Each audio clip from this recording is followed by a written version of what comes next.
Hello दोस्तों, अस्सलाम वालेकुम। इस वीडियो में हम अबू जहल की मौत के बारे में बताएंगे कि वह कैसे मरा। तो दोस्तों आइए जानते हैं। यह वीडियो लंबी हो जाएगी तो इसके लिए हम इस वीडियो के पार्ट्स लाएंगे। तो दोस्तों आप इस वीडियो को ज़रूर देखना। तो दोस्तों आइए जानते हैं, पर इस वीडियो को देखने से पहले हमारे चैनल को सब्सक्राइब करें और साथ में दिए गए बेल आइकन को ज़रूर दबाएँ और इस वीडियो को दिल खोल कर शेयर करें और इस वीडियो को लाइक ज़रूर करना। तो दोस्तों आइए जानते हैं अबू जहल की मौत के बारे में यह वीडियो है। हज़रत सैयदना अब्दुर्रहमान बिन औफ रज़ियल्लाहु ताला अन्हु फरमाते हैं, गज़वा-ए बद्र के दिन जब मैं मुजाहिदीन की सफ़ में खड़ा था, मैंने अपने दाएं बाएं दो कमसिन अंसारी लड़के देखे। इनमें एक ने आहिस्ता से मुझसे कहा कि चचा जान, आप अबू जहल को पहचानते हैं? मैंने जवाब दिया हाँ, लेकिन तुम्हें उससे क्या काम है? उसने कहा, मुझे मालूम हुआ है वो गुस्ताख रसूल है। खुदा की कसम, अगर मैं उसको देख लूँ तो उस पर टूट पड़ूँ, या तो उसको मार डालूँ या खुद मर जाऊँ। दूसरे लड़के ने भी मुझसे इसी तरह गुफ्तगू की। हज़रत सैयदना अब्दुर्रहमान बिन औफ रज़ियल्लाहु ताला अन्हु फरमाते हैं, अचानक मैंने देखा कि अबू जहल अपने सिपाहियों के दरमियान खड़ा है। मैंने उन लड़कों को अबू जहल की तरफ इशारा कर दिया। वो तलवारें लहराते हुए उस पर टूट पड़े और पे दर पे वार के उसे पछाड़ दिया। फिर दोनों अपने प्यारे और मीठे मीठे आका सल्लल्लाहु ताला अलैहि वसल्लम की खिदमत में हाजिर हो गए और अर्ज़ की, या रसूलुल्लाह सल्लल्लाहु ताला अलैहि वसल्लम, हमने अबू जहल को ठिकाने लगा दिया है। सरकार आली वक़ार सल्लल्लाहु ताला अलैहि वसल्लम ने फरमाया, तुम में से किसने उसे कत्ल किया है? दोनों ही कहने लगे, मैंने। शहंशाह नामदार सल्लल्लाहु ताला अलैहि वसल्लम ने फरमाया, क्या तुमने अपनी खून की आलूदा तलवारें साफ़ कर ली है? दोनों ने अर्ज़ की, जी नहीं। मीठे मीठे मुस्तफ़ा सल्लल्लाहु ताला अलैहि वसल्लम ने उन तलवारों को मुलाहज़ा करके फरमाया, यानी तुम दोनों ने उसे कत्ल किया है। आइए दोस्तों जानते हैं यह 9 उम्र लड़के कौन थे। यह इस्लाम के शाहीन शिफत कमसीन मुजाहिदीन, जिन्होंने लश्कर कुरैश के सिपह सलार दुश्मन खुदा व मुस्तफ़ा और इस उम्मत के संगदिल व शरकस फ़िरौन अबू जहल की मौत के घाट उतारा। उनके अस्माए गिरामी हैं मुआज़ और मुअव्विज़ रज़ियल्लाहु ताला अन्हु। ये दोनों सगे भाई थे।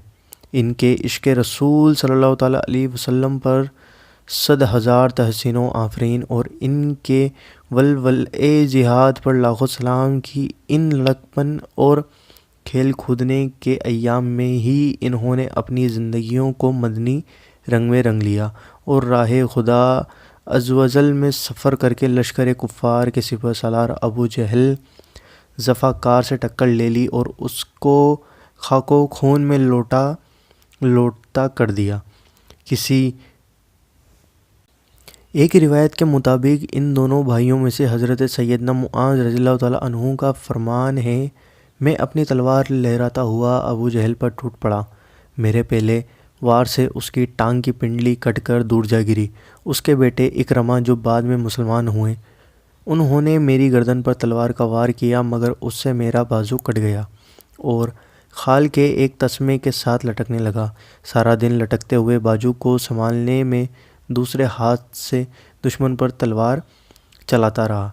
लटकता बाजू लड़ने में रुकावट बन रहा था, लिहाजा मैंने उसे पाँव के नीचे दबाकर खींचा, जिससे जिल्द यानी जो खाल का जो तस्मा टूट गया और मैं उससे आज़ाद होकर फिर कुफ़ार के साथ मसरूफ़ पेकार यानी जंग लड़ने लगा। मुआज़ रज़ियल्लाहु ताला अन्हु का ज़ख्म ठीक हो गया और यह हज़रत सैयदना उस्मान गनी रज़ियल्लाहु ताला अन्हु के अहद खिलाफत तक ज़िंदा रहे। हज़रत अल्लामा काज़ी इयाज़ रहमतुल्लाह अलैह ने इब्न वहब रज़ियल्लाहु ताला अन्हु से रिवायत की है कि ख़त्म जंग के बाद हज़रत सैयदना मुआज़ रज़ियल्लाहु ताला अन्हु अपना कटा हुआ बाजू लेकर बारगाह रिसालत सल्लल्लाहु ताला अलैहि वसल्लम में हाजिर हुए। हुज़ूर करीम सल्लल्लाहु ताला अलैहि वसल्लम ने अपना लुहाब दहन यानी मुबारक मुंह का थूक शरीफ लगाकर वो कटा हुआ बाजू फिर कंधे के साथ जोड़ दिया। सुभान अल्लाह। अगर तोड़ने वाले का वजूद है तो जोड़ने वाले का भी वजूद है। अबू जहल का सर سرکار نامدار صلی اللہ تعالیٰ علیہ وسلم نے فرمایا، کون ہیں جو ابو جہل کو دیکھ کر اس کا حال بتائے؟ تو حضرت سیدنا عبداللہ بن مسعود رضی اللہ تعالیٰ عنہ نے جا کر لاشوں میں دیکھا تو ابو جہل زخمی پڑا ہوا دم توڑ رہا تھا۔ اس کا سارا بدن فولاد میں چھپا ہوا تھا۔ اس کے ہاتھ میں تلوار تھی جو رانوں پر رکھی ہوئی تھی۔ زخموں کی شدت کے باعث اپنے کسی عضو کو جنبش نہیں دے سکتا تھا۔ سیدنا عبداللہ ابن مسعود رضی اللہ تعالیٰ عنہ نے اس کی گردن پر پاؤں رکھا۔ اس عالم میں بھی اس کے تکبر کا عالم یہ تھا کہ حقارت سے بول اٹھا، اے بکریوں کے چرواہے، تو بڑی اونچی اور دشوار جگہ پر چڑھ گیا۔ حضرت سیدنا عبداللہ ابن مسعود رضی اللہ تعالیٰ عنہ فرماتے ہیں، میں اپنی کند تلوار سے ابو جہل کے سر پر ضربے لگانے لگا، جس سے تلوار پر اس کے ہاتھ کی گرفت ڈھیلی پڑ گئی۔ میں نے اس سے تلوار کھینچ لی۔ زاں کنی کے عالم میں اس نے اپنا سر اٹھایا اور پوچھا، فتح کس کی ہوئی؟ میں نے کہا، یعنی اللہ و رسول کے لیے ہی فتح ہے۔ پھر میں نے اس کی داڑھی کو پکڑ کر جھنجھوڑا اور کہا، یعنی اس اللہ عز و جل کا شکر ہے کہ جس نے اے دشمن خدا تجھے ذلیل کیا۔ میں نے اس کا خود اس کی گدی سے ہٹایا اور اس کی تلوار سے اس کی گردن پر زوردار وار کیا۔ اس کی گردن کٹ کر سامنے جا گری۔ پھر میں نے اس کے ہتھیار زرہ وغیرہ اتار لیے اور اس کا سر اٹھا کر بارگاہ رسالت میں حاضر ہو گیا اور عرض کیا، یا رسول اللہ صلی اللہ تعالیٰ علیہ وسلم، یہ دشمن خدا ابو جہل کا سر ہے۔ سلطان مدینہ صلی اللہ تعالیٰ علیہ وسلم نے 3 بار فرمایا، یعنی اللہ عز و جل کا شکر ہے جس نے اسلام اور اہل اسلام کو عزت بخشی۔ پھر سرکار عالی وقار صلی اللہ تعالیٰ علیہ وسلم نے سجدہ شکر کیا۔ پھر فرمایا، ہر امت میں ایک فرعون ہوتا ہے، اس امت کا فرعون ابو جہل تھا۔